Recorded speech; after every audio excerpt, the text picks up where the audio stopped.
Hello बच्चों, आज के लेक्चर में आज की क्लास में हम डिस्कस करेंगे electric potential due to a continuous charge distribution कि जो आपका चार्ज का डिस्ट्रीब्यूशन होता है बॉडीज पर वो कैसे होता है। बेसिकली हमारे पास क्या है, चार्ज डिस्ट्रीब्यूशन तीन प्रकार से किया जा सकता है। जो फंडामेंटल्स होते हैं वो तीन ही प्रकार होते हैं, वैसे अभी तक हमारे पास कोई है नहीं अदर। तो कौन कौन से प्रकार है बच्चों की, एक प्रकार ये हमारे पास है, यानी कि एक टाइप चार्ज डिस्ट्रीब्यूशन का ऐसा होता है कि आप चार्ज को सिर्फ किसी बॉडी पर लीनियरली डिस्ट्रीब्यूट कर सकते हो, कॉन्टिन्यूअसली आपने डिस्ट्रीब्यूट किया है। डिस्ट्रीब्यूट का मतलब कि आपने चार्ज को उस पर क्या किया है, चार्जिंग की है, फैलाया है चार्ज को कॉन्टिन्यूअसली। लीनियरली आप कर सकते हो, सरफेस वाइज आप कर सकते हो, या फिर आप क्या कर सकते हो, वॉल्यूम, अगर उसके टोटल वॉल्यूम पर आप चार्ज का डिस्ट्रीब्यूशन करना चाहते हो तो पूरे चार्ज पर डिस्ट्रीब्यूशन कर सकते हो। अगर आप चार्ज या आप वॉल्यूम, सरफेस या लीनियरली चार्ज डिस्ट्रीब्यूशन करते हो तो उनके फॉर्मूलाज कैसे होंगे, यानी कि कैसे उसे आप फाइंड आउट करेंगे, कैसे निकालेंगे, उसका कॉन्सेप्ट देख लेते हैं हम कैसे करते हैं। जनरली हमने पढ़ा है बच्चों की लास्ट भी जो हमारी जितनी भी क्लास होती है, मैं बार बार यही बात कहता हूं कि जो लास्ट क्लास में आपने पढ़ा है इसका मीनिंग ये है कि आपने लास्ट क्लास को देखा हो, समझा हो, और वहां से जो आपको डेरिवेशंस का फाइनल रिजल्ट मिलता है, जो फिजिक्स हम पढ़ते हैं उसका मैथमेटिकल जो एक्सप्रेशन मिलता है वो आपने रिमाइंड किया हो, मेमोरी किया हो, तब उसका यूज करते हैं हम, तभी जाके हम आगे तक बेहतर तरीके से पूरे विज्ञान को, भौतिक विज्ञान को समझ पाते हैं। तो आगे चलते हैं बच्चों, क्या है हमने पढ़ाया है, आपको पढ़ाया गया है, that is V is equal to 1/4 pi epsilon naught Q by R। ये हमारे पास क्या होता है, इलेक्ट्रिक पोटेंशियल होता है। वोल्ट हमारे पास ऐसा यूनिट होती है पोटेंशियल की।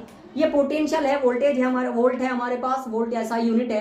किसके कारण है ये पोटेंशियल, किसी एक पॉइंट चार्ज के कारण ये पोटेंशियल है।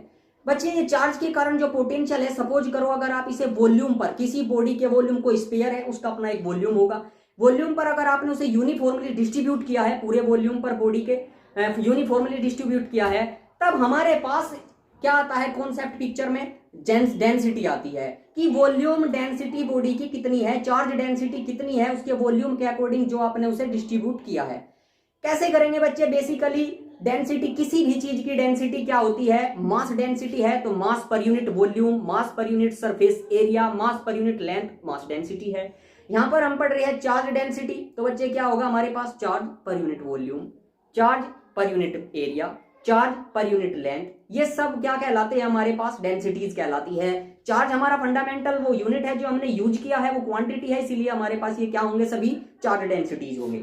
सबसे पहले बात करते हैं, अगर आपका जो चार्ज है वो यूनिफॉर्मली डिस्ट्रीब्यूटेड है as over the volume of a body, पूरी बॉडी के आयतन पर जो आपका आवेश है, चार्ज है, वो यूनिफॉर्मली डिस्ट्रीब्यूटेड है, एक समान रूप से वितरित है, तो कैसे आप फाइंड आउट करेंगे बच्चे, हमारे पास उस टाइम पर जो वो पोटेंशियल होगा that is VV।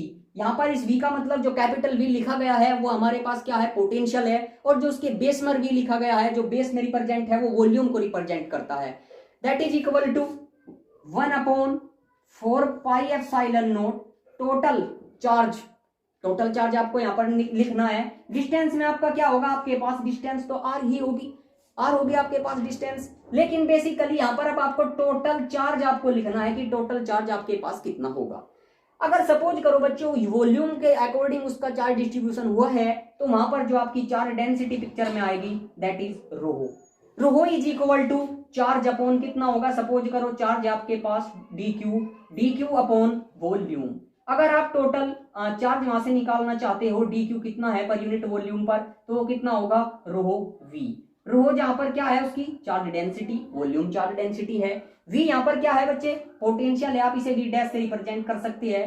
v dash से हमने से इसलिए रिप्रेजेंट किया है ताकि हमें कोई मतभेद ना रहे, कोई कंट्रोवर्सी ना रहे कि कौन सा v क्या है, कि ये कैपिटल V हमारा पोटेंशियल को डिफाइन करता है और ये v हमारा आपका वॉल्यूम को डिफाइन करता है। तो यहाँ पर हमें टोटल वैल्यू लिखनी होती है चार्ज की, तो वो हमारे पास कितनी होगी, रो, यानी कि आप क्या लिख सकते हैं, dq लिख सकते हैं।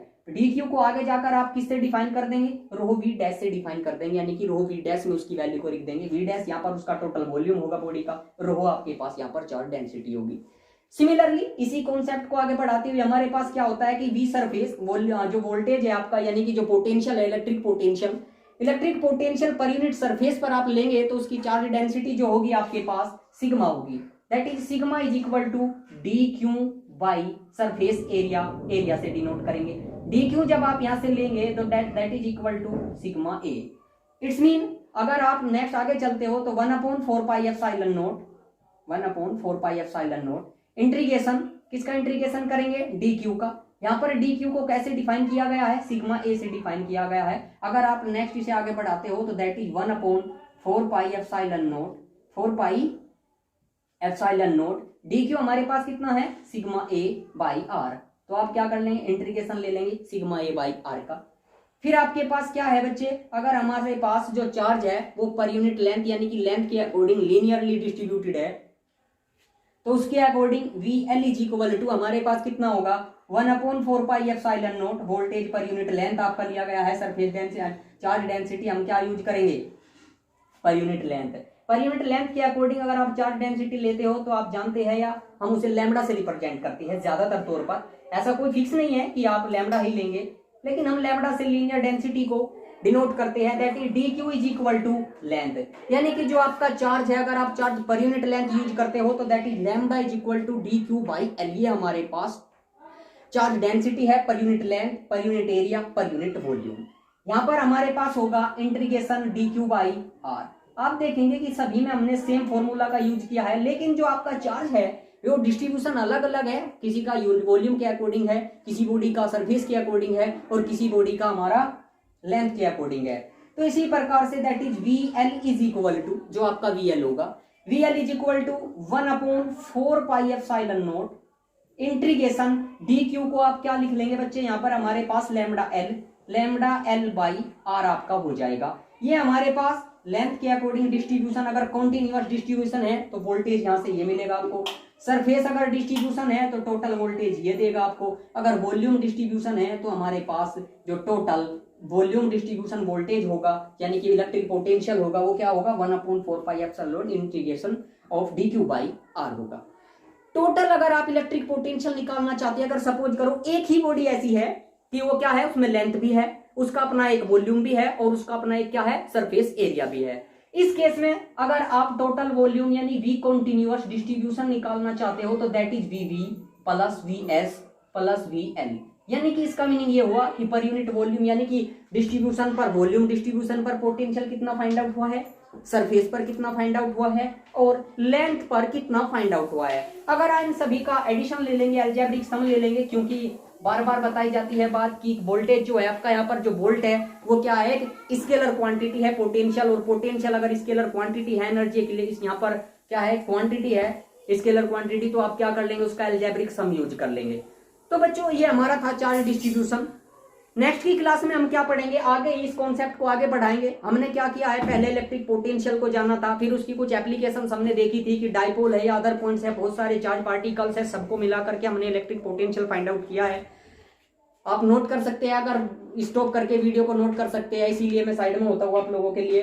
तो बच्चों क्या है कि नेक्स्ट की क्लास में और अपने लेक्चर को आगे बढ़ाएंगे।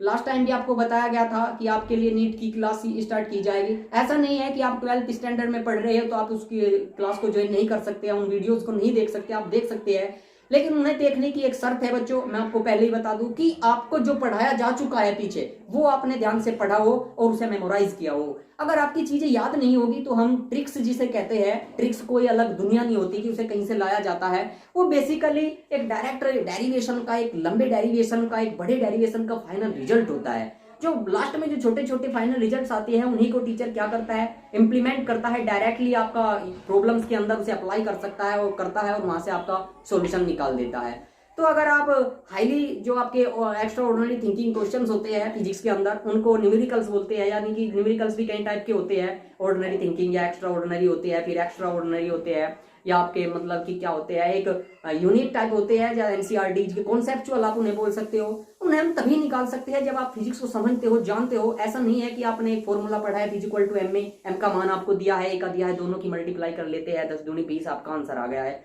ऐसा कुछ नहीं है। जब आप फिजिक्स को पढ़ेंगे तो जानेंगे कि न्यूमेरिकल्स करने के लिए भी आपको फिजिक्स का जानना बहुत जरूरी है कि उसके पीछे क्या कॉन्सेप्ट है, क्या बात कही गई है, कैसे क्वेश्चंस को हम इंप्लीमेंट करेंगे। जब आपको न्यूमेरिकल्स करे जाएंगे तो आपको पता चलेगा कि वास्तव में क्या बेहतरीन चीज है, कि हमने कभी सोचा ही नहीं है कि आप एक फाइनल रिजल्ट को ऐसे निकाल सकते हैं। कल की वीडियो में यानी आने वाली वीडियो में आपको बताया जाएगा कि अगर आप इलेक्ट्रिक बल्ब आपका स्पेरिकल था, स्पेरिकल पहले से ही बनाया गया था, तो आपने एक सिलेंड्रिकल ट्यूब का इस्तेमाल क्यों किया है, यानी कि क्यों आप उसे पिक्चर में लेके आए, क्यों उसे रियल लाइफ में लेके आए, उसके क्या फायदे हैं। तो ये आपको अगली क्लास में बताया जाएगा। तब तक के लिए thank you so much. Channel को आगे बढ़ाने के लिए लाइक एंड सब्सक्राइब कीजिए। Thank you so much.